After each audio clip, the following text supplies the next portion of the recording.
Let's be brutally honest for a moment, because this is where most of us get fooled. When you see a flight to Europe for $300 or a quick hop to Florida for 49, your first thought is, what a deal, I should grab it. After 15 years in the cabin, my instinct is the opposite. I ask myself, what's the catch? And how much pain is hiding behind that price? There's a dirty race happening in the airline industry, a race to the bottom, and the travelers paying the highest price aren't the young backpackers. It's you, the 55 to 75 plus crowd. You finally have time to travel. You have the desire. But many of you live on fixed incomes. And more importantly, your bodies are no longer built to absorb the kind of abuse airlines use to make those cheap fares possible.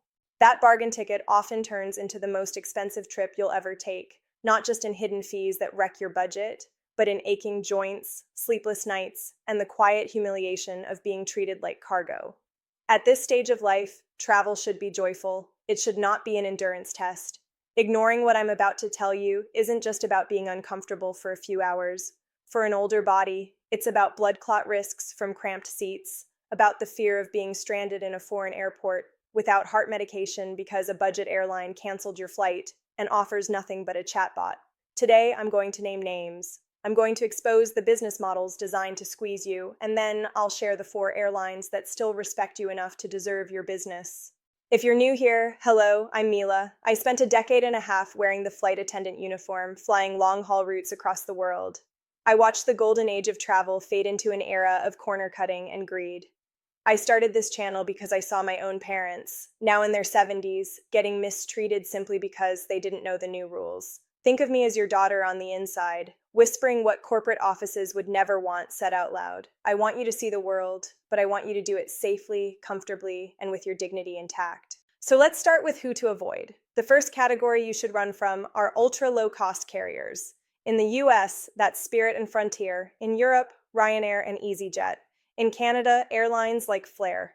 Do not be seduced by their ads. Their ticket price is a lie. They often lose money on the fare itself.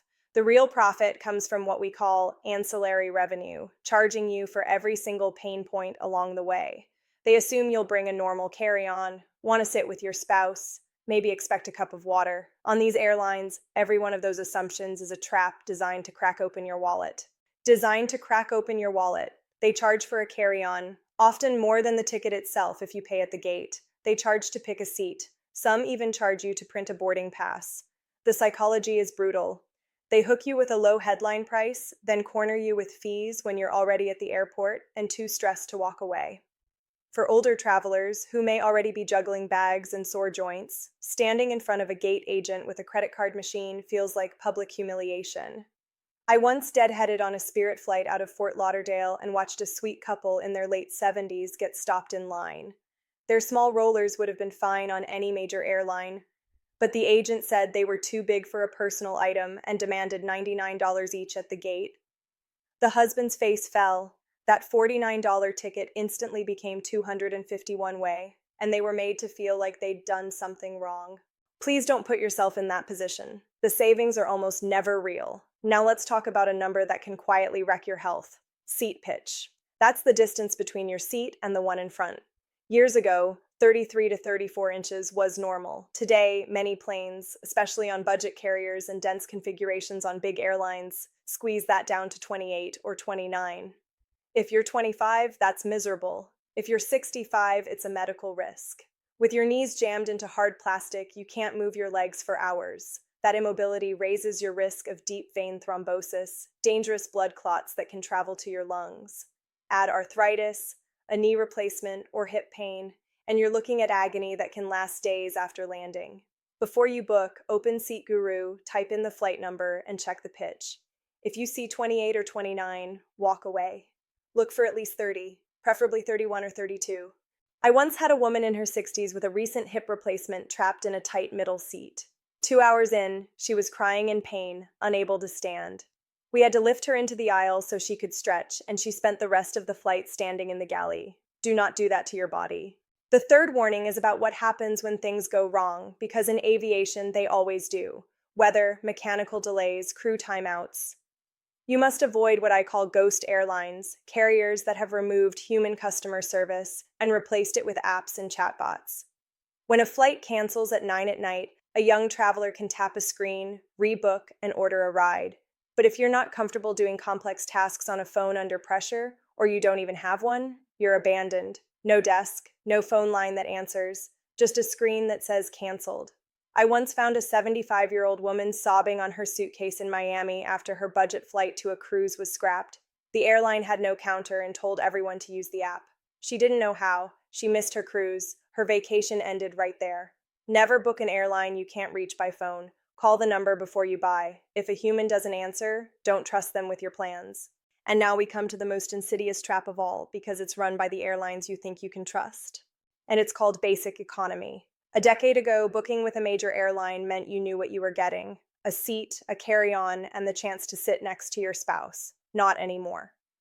To compete with budget carriers, the big names created a stripped-down fare that keeps the brand but removes the dignity. You search and see United or American for $250 and think, good, a real airline. What you don't realize is that price is for a ticket designed to punish you.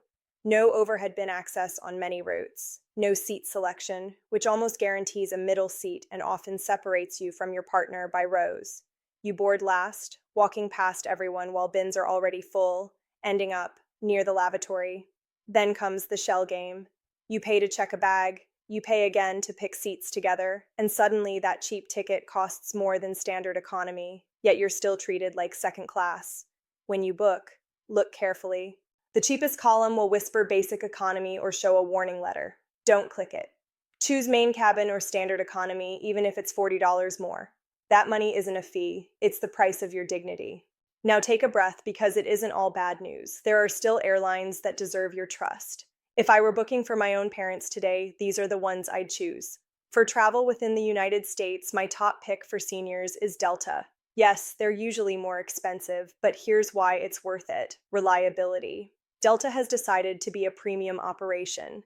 They cancel fewer flights and run fewer long delays than their competitors. For an older traveler, that matters more than anything. Being stuck for 6 hours isn't just boring, it's physically draining. A canceled flight and a night in an airport hotel isn't an adventure, it's a health risk. Delta's tighter operation means when they say they'll fly, they usually do. Their crews are generally less stressed, which makes for a calmer cabin, and their app is the easiest to use if you need to track bags or gates.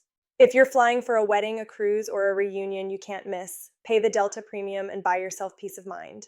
What about that bucket list trip, the 15-hour haul to Asia, Australia, or the Middle East? Do not fly a US carrier in economy on routes that long if you can avoid it. You need the gold standard, Singapore Airlines or Qatar Airways. On flights like that, comfort isn't luxury, it's medical. Their economy seats have better padding, real lumbar support, and footrests that let you change leg position, which is vital for circulation.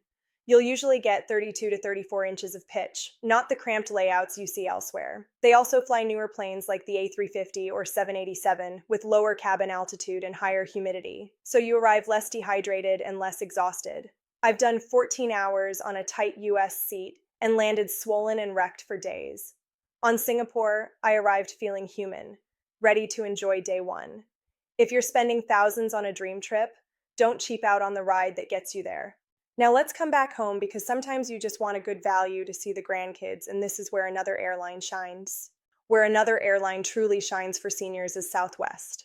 I know the open seating sounds chaotic, but hear me out, because their whole model is built on transparency. 2 free checked bags means no wrestling with heavy rollers or fighting for overhead space. You hand over your suitcase, carry a small tote, and walk on lighter in every sense. No change or cancel fees means if your health flares up or plans shift, you don't lose your money. That flexibility is priceless at our stage of life. And yes, the boarding line looks like a cattle call, but there's a simple fix. When you book, pay for early bird check-in. For about $20 each way, the system checks you in early and gives you a strong boarding position. You and your spouse walk on while the plane is still calm and choose 2 good seats together. For the price, you get free bags, peace of mind, and a far gentler experience than any budget carrier could offer. So now we have reliability with Delta, dignity and value with Southwest, and true comfort on long hauls with airlines like Singapore and Qatar. But what about crossing the Atlantic, that trip to London, Paris, or back to see family when business class is out of reach? That's where the smartest middle ground in the sky comes in, and it changes everything for travelers who want comfort without burning their savings. That middle ground is premium economy, and no one does it better for seniors than Virgin Atlantic and Air Canada. This isn't just an economy seat with an inch more legroom. It's a separate cabin with wider seats that feel like real armchairs, deeper recline that doesn't crush the person behind you, and a proper footrest that takes pressure off your knees and hips on a 7-hour flight. You board early, so there's no scramble for bin space. The food is better, served on real dishes, and the cabin is smaller, so your glass doesn't stay empty. It's dignity without the business class price tag. I know what you're thinking, Mila. That sounds expensive. Sometimes it is, but here's the math I teach my parents. If economy is 800 round trip and premium economy is about 1400, that extra 600 buys you real comfort on both legs. That's about $40 an hour on a long flight to arrive rested instead of wrecked. For an older body, that investment pays you back in the first few days of your trip because you're exploring, not recovering. So do the math. Look beyond the sticker price. If the upgrade is reasonable for a flight over 6 hours, take it. You're not splurging, you're protecting your health and turning a journey into part of the joy, not the price you pay for it. Now it's your turn to help everyone watching make better choices. I want you down in the comments telling your story. Name the airline that gave you your worst experience. Was it a hidden fee that blindsided you at the gate, a middle seat trap that split you from your spouse, or a cancellation that left you stranded with no one to talk to? Share it. When we speak up together, we shine a light on practices that count on silence to survive.